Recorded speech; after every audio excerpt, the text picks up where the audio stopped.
Welcome, ladies and gentlemen, to another wonderful episode of The Wonders of Science with Mr. Whybrew. This is Season 4, Episode 33. And in this episode, we're going to answer the question, what was the first antibiotic? Does anyone know? Does anyone want to take a guess? Anyone? Alright, so let me go ahead and answer that question. So what was the first antibiotic? Well, believe it or not, the first antibiotic was not discovered until 1928, and it was actually on accident by a man by the name of Alexander Fleming, who was a professor of bacteriology at St. Mary's Hospital in London.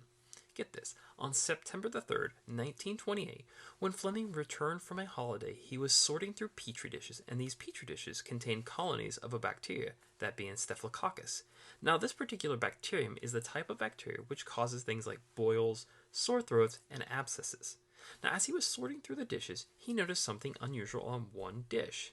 The dish was dotted with colonies except in one area where there was a blob of mold growing. Now, the mold later would be identified as a strain of Penicillium notatum, and just from his observation, this mold must have secreted something that inhibited bacterial growth. Now, Fleming published his findings, which included him finding his mold juice was capable of killing a wide range of harmful bacteria. Now, thinking about this, about 93 years later, penicillium is a commonly used antibiotic, which most people know of. Pretty cool.